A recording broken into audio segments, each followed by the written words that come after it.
Okay, welcome and good evening, guys. Good day, wherever you are, and welcome to class. We are going to continue from where we left off. If you remember, we treated JavaScript string methods in the last time. I created a video on that. I hope you guys have taken time to watch that video and actually put to use some of the lessons that we learned here. We're going to continue with more of JavaScript methods. But there's a slight difference with the methods that we're going to be doing. If you remember the methods that we treated, char art method, char code art, these methods took in um, index numbers. All right, so they took in index numbers, like the child method takes an index number and returns the character that is at the specified index. The methods that we're going to be treating today will do the reverse. So what they will do basically is they will take in string characters and then return to us the index of those string characters. All right, so let me quickly bring up my VS Code. All right, so this is my JavaScript file I created, of course, in the JavaScript class folder. The name of the file is script1.js, and I just included it at in my just some random HTML file. So I included it here because basically what we're looking at is to understand JavaScript. So we haven't started doing any full project building. So this is just a script I added here to allow us see some of the things that we are doing with JavaScript. So we are looking at the first method. The first search type of method is the index of method. All right, so that's what we're looking at. And what does it do essentially? So the index of method returns the index position of the first occurrence of a string in a string. First occurrence of a string in a string. So for example, right here in my VS Code, what do I have? What do I have? Let me make this good. All right, so what do I have here? I have a string that I created a variable new str, and I'm storing a string in it. It's just string, just a list of apples. Sorry, list of fruits. Okay, so what I'm doing is I'm calling the index of method on this string new str, and if I hover on the method index of, we have a description of what to expect of a method. So if you look, it's a method, of course. So that's indicated here in the parentheses, telling us it's a method. And the method, the index of method is called on a string. Remember I said something, I told you, I said in JavaScript, everything is basically an object. All right, every data type is basically of the object type. All right, but they have different behaviors, different object behaviors. All right, so they are not generally all called objects, but they behave like objects. So in reality, technically, they are all objects. So even though they are strings, not objects, in quote now, JavaScript, they are of the string class or of the string object class. All right. So the index of method is called on a string. So you have to use the dot operator to call it on a string. You cannot just call it like a regular function. No, it has to be called on a string. That is why if you look at it here, I am calling it on new str, which is what? A string. Yeah. So if you hover on it, it tells us it's called on a string, and it takes two arguments. It takes two arguments based on these parameters. A set string parameter, which is of type string, and that is compulsory. It must have a set string, and then an optional argument or parameter, which is optional with the question mark. They're telling you it's optional. You don't have to provide it. All right. And this one has to be of type number. And what does it do? It returns a number to us. It returns the position of the first occurrence of a substring. So the type that it returns is a number type, and that number represents the position of the first occurrence of a substring, the first occurrence of a substring. So let's see a quick example here. So this is the string that I've created. All right, and I'm calling the index of method on that string.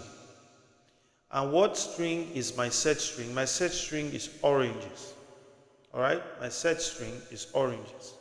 So let me comment out any other console log so that we can quickly see what this does clearly without too much data. So I'm going to go up. Do I have anything being console log? Yeah, I have something being console log here. I'm going to comment that out. Anything else? Nothing else, I think. Okay, so I'm going to come way back down. I also have some things. We'll get back to this, but let's start from the very top. All right, great. So we're looking at the index of. So I'm going to uncomment this console log because we are going to be viewing the results of this method calls in our console. All right. So I'm going to go way up here, and then I'm going to launch my go live, and it's going to open up my live server in my very new browser, Zen browser, that I discovered. I really like it. It's really cool. You can try it yourself, Zen browser. All right. So I find it much cooler than Google Chrome. All right. Never thought I would say that. So we're not really interested in what is appearing here. This is just some weird stuff. We're going to right click on here on the screen and inspect so that it brings us to our dev mode, our developer mode. So I'm going to the console because that's exactly where we want it displayed. Aha, and you see it outputs the index number of oranges. All right, this is a comment. I just added this comment to make it easier for us to see. It's a habit that I've formed, and I believe it will be useful to you as well. Anytime you're trying to do a console log, it's always good to add a string on the side to help you pick out exactly where your console log is logged. All right, so I added a set string in the method called index of, and the set string is actually oranges, and it returned to us the index number 15. So let's quickly confirm if that is correct. So remember in JavaScript, when string characters are indexed, they are just like arrays. Regularly, the indexing begins with the number 0, right? It begins with a 0. So the very first character in a string has the index of 0. That implies that A here has an index of 0. The first P here has an index of 1. The second one has an index of 2. The L following has an index of 3. The E after that has an index of 4. The S has an index of 5. The empty space, remember empty spaces have to be included as well, has an index of what now? Should I say 6? The B in bananas has an index of 7. The A after that has an index of 8. The N has an index of 9. The A after that has an index of 10. The second N has an index of 11. The A after that has an index of 12. S has an index of 13. The empty space again has an index of 14. And finally, the O in oranges, the first O in oranges, and of course the only O in oranges has an index of 15. Hence the reason why we have 15 outputted here. So of course you can't index a whole word. All right, so you don't have index numbers for a whole word. You have index numbers for characters. All right, and the index of is returning the index of the first character of the first occurrence of the substring in this major string. So that's why we have 15. So it's not the index of the R, it's the index of, all right, the first character. Now, if, for instance, we wanted to find the index of R, all right, which is the character after the O, let's see what this gives us. It gives us 16, all right? It gives us 16. So it doesn't matter if it's a group of words or, a word or a group of letters or a single letter. It returns the first occurrence, the first character in the first occurrence of that string, all right? So even if you have another oranges, all right, you have another oranges, it's still going to return what? 15. Still going to return 15 because it picks the index of the first character of the first occurrence, All right, so this is the first occurrence of the word oranges in the string. So it picks that first occurrence and returns the index of the first character of that occurrence, of that substring. All right, so oranges is a substring of this list of fruit strings. All right, I hope that's clear. All right, so let's go on. So that is the index of method. And something to note is if you have a substring that doesn't exist, for example, let's take out the S in oranges and see it returns what? What does it return? Oh, okay, it still picks out that string, it searches it out and picks it. All right, because there's orange, all right, in the string, there's orange. But let's say we use range, all right, not orange. Most probably it's still going to give us 16. Yes, it gives us 16. But let's type something that doesn't entirely exist. All right, so like for example, let's say mangoes. All right, so let's say mangoes. Of course, it gives us a negative one because if you type a substring that does not exist, it's going to give you a negative. So it returns a negative one if the substring is not found in the major string. All right, so that's something to note.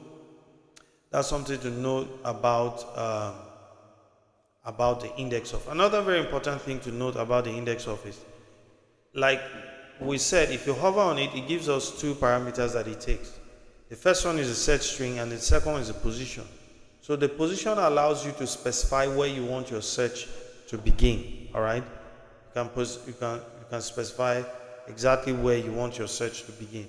So for example, if we wanted our search to begin from 15, all right, or let's say from 13, from the index position 13, all right, and we wanted to search for oranges again. So we wanted to search for oranges. Remember, we wanted to start from to search from oranges. I want to start from index. Sorry, I'm putting this in the wrong place. That doesn't take, that's our console log. Sorry, that's our console log. So we are passing the second argument. 13 is the index position. So it's going to start searching from the index position number 13. Remember, the O in oranges has index number 15. So it's going to start from this S, all right? So if we return that, it gives us 15. Now, what if we wanted to start searching from index 16, which is definitely after the first orange, all right? So index 16. So let's see what it gives us. It gives us 30, all right? So with this index number 16, it overlooks this first occurrence of oranges because it starts searching for our substring from R, which is the character at index 16. So from R, the only other place you have an occurrence of oranges is the second occurrence. And this O, if you count it up, it has an index of 30, all right? So with the second parameter, you can actually specify where you want your search to begin.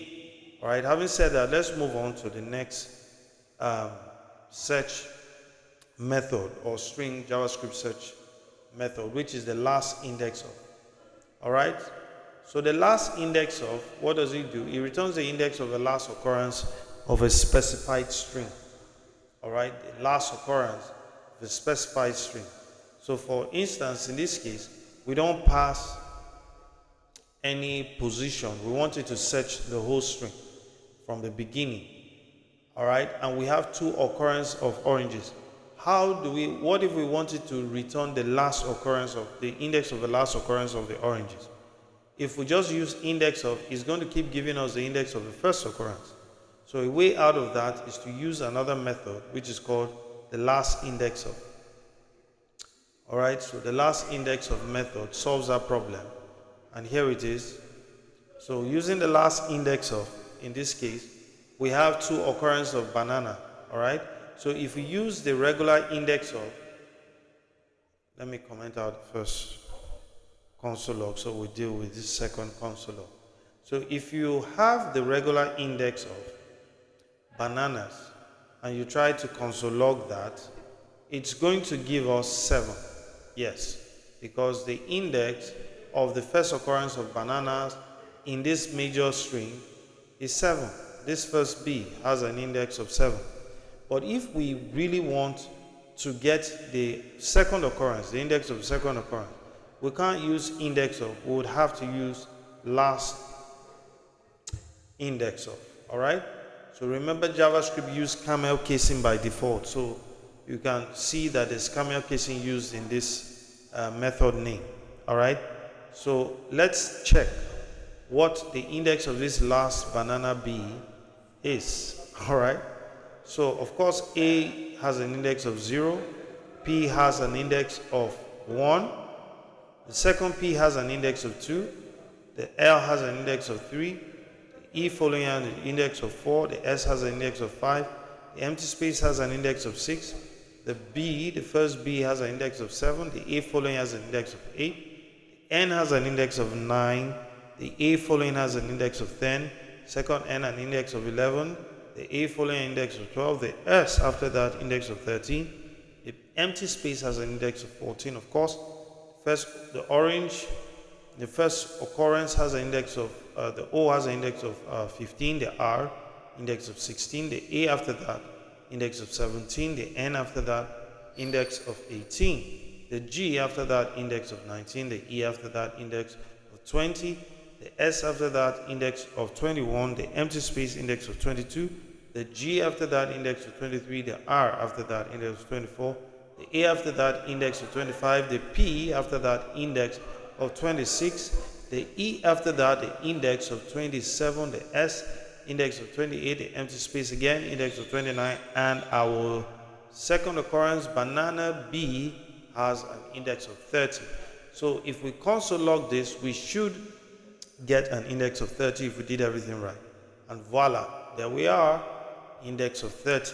So basically that's what the search at the last index of does. All right, that's what the last index of does. Let's see if he has some other superpowers that we can look at. Now, the last index of also returns a -1 or a -1 if you give it a substring that does not exist in a major string. So if we came here and we try to find, let's say